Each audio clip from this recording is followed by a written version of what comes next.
दोस्तों, एक ऐसा देश जो वर्ल्ड वॉर के बाद पूरी तरह बर्बाद हो चुका था, शहर खंडर में बदल गए थे, लोगों के पास खाने के लिए कुछ भी नहीं बचा था। लेकिन कुछ ही सालों में वही देश दुनिया का सबसे एडवांस एंड डेवलप नेशन कैसे बन गया? कौन से सीक्रेट थे जिन्होंने उनके स्ट्रगल को स्ट्रेंथ में और केओस को डिसिप्लिन में बदल दिए? आज के वीडियो में हम वही जापानीज सीक्रेट जानेंगे जो आपकी हैबिट, थॉट एंड लाइफ को बदल सकते हैं। Lesson number 1, kaizen the art of continuous improvement. Japanese लोगों का सबसे बड़ा डिसिप्लिन सीक्रेट है काइजेन।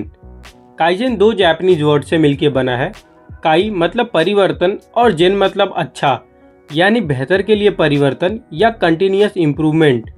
इसकी साइकोलॉजी बहुत ही सिंपल है लेकिन बेहद ही असरदार है। बड़ी सफलता एक बार में ही पाने की कोशिश मत करो, बल्कि हर दिन छोटे छोटे इम्प्रूवमेंट करते रहो। इसी सीक्रेट ने टोयोटा, सोनी एंड होंडा जैसी कंपनी को वर्ल्ड के टॉप कंपनी में खड़ा कर दिया। जरा सोचिए, हम अक्सर बड़े बड़े गोल बना लेते हैं, जैसे 1 महीने में 10 किलो वेट घटाऊंगा या 30 दिन में मसल गेन कर लूंगा। लेकिन होता क्या है, ज़्यादातर बार हम हार मान लेते हैं क्योंकि ये बोझ बहुत बड़ा हो जाता है। लेकिन काइजेन सिखाता है कि बड़े डिसिप्लिन बड़े स्टेप से नहीं, बल्कि छोटे छोटे कंटिन्यूअस उठाए गए स्टेप से बनता है। मान लीजिए आप हेल्दी बनना चाहते हैं, तो पहले ही दिन से 5-5 किलोमीटर दौड़ लगाने की ज़रूरत नहीं है। शुरुआत सिर्फ 10 मिनट की वॉक से कीजिए, फिर धीरे धीरे टाइम बढ़ाइए। अगर आप कोई नया स्किल सीखना चाहते हैं तो दिन का सिर्फ 20 मिनट दीजिए। धीरे धीरे ये छोटा प्रयास मिलकर एक बड़ा बदलाव ला देंगे। जापानीज लोग मानते हैं कि अगर आप रोज सिर्फ 1% भी खुद को इम्प्रूव करते हो तो 1 साल में आप खुद को 37 टाइम बेटर बना सकते हो। यही है काइजेन का मैजिक। हर दिन खुद से पूछिए, क्या आज मैं एक छोटा इम्प्रूवमेंट कर सकता हूँ? इम्प्रूवमेंट कुछ भी हो सकता है, चाहे वो 10 मिनट पहले उठना हो, 1 गिलास पानी ज़्यादा पीना हो या बुक का सिर्फ 1 पेज पढ़ना हो। याद रखिए, काइजेन कोई आदत नहीं है, बल्कि लाइफ जीने का तरीका है। डिसिप्लिन रातों रात नहीं आती, ये छोटे छोटे स्टेप से बनता है। Lesson number 2, Ikigai the purpose of life. Discipline को मास्टर करने का जो दूसरा जापानीज टेक्निक है वो है इकिगाई, यानी पर्पस ऑफ लाइफ। इकिगाई वो रीजन है जिसकी वजह से आप सुबह उठकर एक्साइटली अपने दिन की शुरुआत करते हो। जापानीज लोग मानते हैं कि जब आपको अपना इकिगाई मिल जाता है तो डिसिप्लिन अपने आप आ जाता है, क्योंकि अब आपको खुद को मजबूर नहीं करना पड़ता, बल्कि आपका पर्पस आपको आगे बढ़ाता है। इकिगाई 4 एलिमेंट के इंटरसेक्शन से बनता है। पहला, जो आप करना पसंद करते हैं। दूसरा, जिसमें आप अच्छे हैं। तीसरा, जिसकी दुनिया को ज़रूरत है। और चौथा, जिसके लिए आपको पेमेंट मिल सकता है। जब ये चारों एलिमेंट मिलते हैं तो लाइफ जीने का पर्पस सामने आता है। एग्जाम्पल के लिए, जापान के ओकिनावा एरिया में, जहाँ दुनिया के सबसे लंबे समय तक जीने वाले लोग रहते हैं, वहाँ के बूढ़े लोग रोज सुबह 5 बजे उठ के गार्डनिंग करते हैं, खाना बनाते हैं या किसी सोशल एक्टिविटी में पार्टिसिपेट करते हैं। वे ये सब इसलिए नहीं करते कि उन्हें करना पड़ता है, बल्कि इसलिए करते हैं क्योंकि यही उनका इकिगाई है। Lesson number 3, सोशिन। तीसरा जापानीज सीक्रेट है सोशिन, यानी बिगिनर माइंड। इसका मतलब है हर चीज़ को एक्साइटमेंट, ओपननेस एंड ह्यूमिलिटी के साथ देखना, जैसे कि आप पहली बार सीख रहे हो। सोशिन डिसिप्लिन के लिए क्यों ज़रूरी है? क्योंकि डिसिप्लिन का सबसे बड़ा दुश्मन है ईगो। जब हम सोचते हैं कि मुझे सब कुछ आता है, तभी हम सीखना, प्रैक्टिस करना या फिर आगे बढ़ना छोड़ देते हैं। लेकिन सोशिन हमें सिखाता है कि हर काम को नए जोश और खुले मन से करना चाहिए। हमारी लाइफ में भी सोशिन का इम्पोर्टेंस बहुत बड़ा है।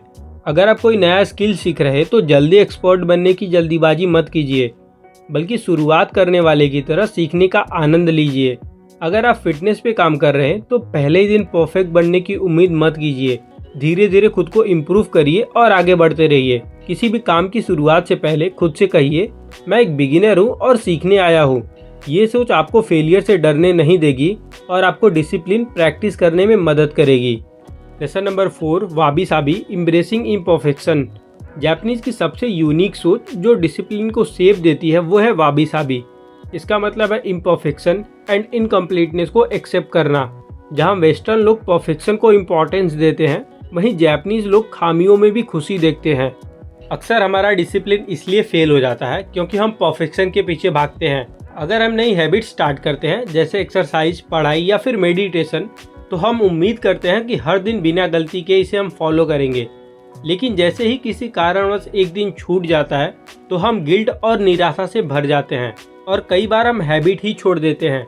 ये सब या कुछ भी नहीं वाली सोच डिसिप्लिन की सबसे बड़ी दुश्मन है। लेकिन वाबी साबी हमें सिखाता है कि इनकम्प्लीटनेस होना भी ठीक है। रियल इम्पोर्टेंस कंसिस्टेंसी है, परफेक्शन नहीं। अगर एक दिन छूट जाए तो अगले दिन फिर से स्टार्ट कीजिए। अगर कुछ गलती हुई तो उससे सीख के आगे बढ़िए। इस सोच का बेहद ही ब्यूटीफुल एग्जाम्पल है जापानीज आर्ट किंसुगी। इसमें टूटी हुई चीज़ों को गोल्ड से जोड़ा जाता है, क्रैक्स को छिपाया नहीं जाता बल्कि उसे और शाइनी बना जाता है। इससे वो चीज़ और भी कीमती हो जाती है। उसी तरह हमारे मिस्टेक्स एंड वीकनेस क्विट करने का रीजन नहीं होने चाहिए, बल्कि ये और मजबूत बनने का मौका है। तो अगली बार जब आपकी कोई हैबिट छूट जाए या फिर मिस्टेक हो जाए तो हार मत मानिए, उस फेलियर से सीखिए और आगे बढ़िए। Lesson number 5, गामन। डिसिप्लिन का 5वां जापानीज सीक्रेट है गामन, जिसका मतलब है टफ सिचुएशन में इंड्योरेंस, पेशेंस और सेल्फ कंट्रोल को बनाए रखना। जापानीज हमेशा कहते हैं गामन सीटे कुडासाई, यानी कृपया धैर्य बनाए रखिए। डिसिप्लिन के असली टेस्ट तब होती है जब सिचुएशन आसान नहीं बल्कि टफ होते हैं। जब सब कुछ ठीक चलता है तो डिसिप्लिन को फॉलो करना बहुत ही ईजी है, लेकिन जब लाइफ चैलेंज देती है तब काम एंड स्ट्रांग रहना ही रियल डिसिप्लिन है। यही है गामन की शक्ति। जापान में 2011 के भूकंप और सुनामी को याद कीजिए। पूरी दुनिया जापान की तबाही देख के हैरान रह गई थी, लेकिन उससे भी ज़्यादा दुनिया हैरान हुई ये देख के कि लोग कैसे रिस्पॉन्ड कर रहे थे। ना दंगे हुए, ना लूटपाट और ना ही अफरा तफरी, बल्कि लोग खाने पीने की चीज़ों के लिए लंबी लाइन में खड़े रहे, एक दूसरे की मदद की और पेशेंस बनाए रखा। डिसिप्लिन के लिए इनर स्ट्रेंथ चाहिए और यही गामन हमें देता है। हमें याद दिलाता है कि पेन टेम्परेरी है और हार परमानेंट है। तो अगली बार सिचुएशन कैसी भी हो, खुद को हमेशा शांत रखो। तो दोस्तों, ये थे डिसिप्लिन के 5 जापानीज सीक्रेट। अगर वीडियो पसंद आए तो लाइक करें, कमेंट करें, शेयर करें और सब्सक्राइब करें। धन्यवाद।